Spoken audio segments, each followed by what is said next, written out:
Bonjour et bienvenue à votre chaîne Deep French. Aujourd'hui, je suis à votre service avec une nouvelle vidéo. Dans cette vidéo, nous allons apprendre 5 expressions idiomatiques qui sont largement utilisées dans la conversation de tous les jours. Alors, si vous voulez booster, si vous voulez améliorer votre conversation française, je vous conseille de regarder cette vidéo jusqu'à la fin.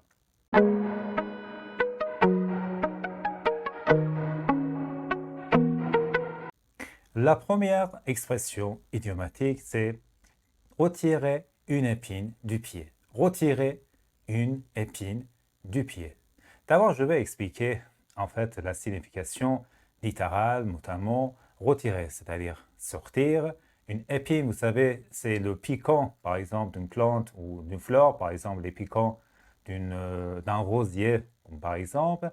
Et pied, vous savez de quoi il s'agit. Donc, parfois, vous êtes en train de marcher, par exemple, dans un jardin, il y a des épines qui entrent dans votre pied.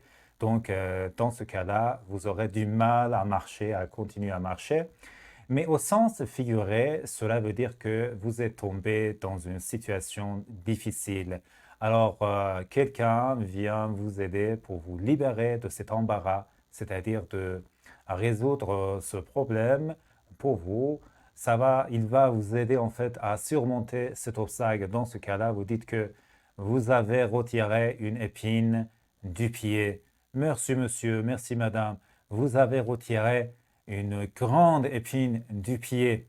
C'est-à-dire que j'avais un problème et grâce à vous, j'ai pu surmonter ou résoudre ce problème. Alors, retirer une épine du pied, c'est-à-dire aider quelqu'un à résoudre son problème. La deuxième expression, c'est ne pas en revenir. C'est une expression qui s'utilise normalement dans la forme négative. Quand vous dites je n'en reviens pas, c'est-à-dire que je suis tellement étonné, stupéfait, par exemple, quand quelqu'un vous raconte ou vous donne en fait une nouvelle que vous ne croyez pas. Vous pouvez, au lieu de dire que je ne crois pas ça, vous pouvez dire je n'en reviens pas. C'est une expression beaucoup utilisée dans la conversation en français. Alors, par exemple, vous pouvez dire que Sylvie s'est mariée avec un homme 10 ans plus grand qu'elle. Alors, vous dites que non, je n'en reviens pas. Au lieu de dire que c'est incroyable ou je ne le crois pas, vous pouvez dire que je n'en reviens pas. L'expression numéro 3. L'habit ne fait pas le moine. L'habit, c'est quoi? L'habit, c'est un vêtement. En fait, c'est un costume de cérémonie. Alors, le moine, c'est un religieux catholique qui vit en fait à l'écart des autres. Alors, l'habit ne fait pas le moine, c'est une expression qui veut dire que autrement dit, par exemple, vous voyez quelqu'un qui a porté un habit de moine, il ne faut pas dire qu'il est à 100% moine. Peut-être il a, par exemple, porté, c'est-à-dire que la personne qui a porté cet habit n'est pas un moine. Mais en fait, cette expression signifie que vous ne devez pas croire à des apparences.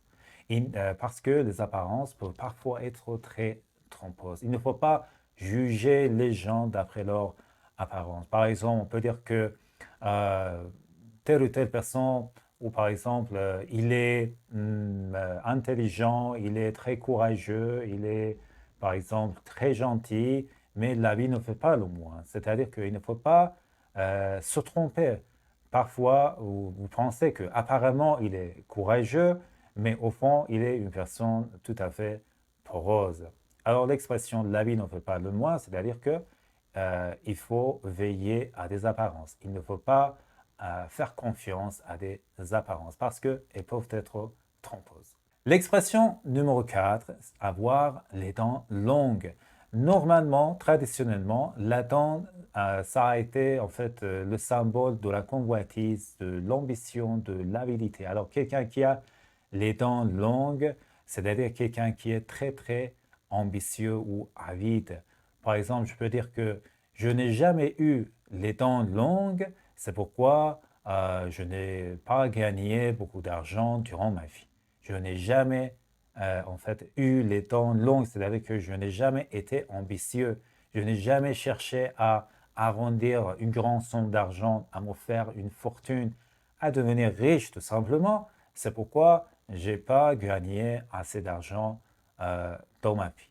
La dernière expression, c'est raconter des salades. Raconter des salades, c'est une expression très bizarre parce que normalement, on raconte, par exemple, des nouvelles, des histoires, etc. Et salade, vous savez, il s'agit d'une nourriture. Une nourriture que l'on mange. Mais en fait, salade, vous savez que c'est une nourriture qui est faite à base de plusieurs ingrédients. C'est un mélange de plusieurs ingrédients. Alors, quand vous dites raconter des salades, c'est-à-dire raconter quelque chose, raconter une histoire, en y ajoutant un peu de vrai, un peu de faux, pour l'assortir en fait d'un ton convaincant. C'est pourquoi, quand vous dites raconter des salades, c'est-à-dire dire des mensonges ou raconter des blabla. Alors si par exemple vous voyez votre ami qui ment toujours, vous pouvez dire arrête de raconter des salades et fiche-moi la paix.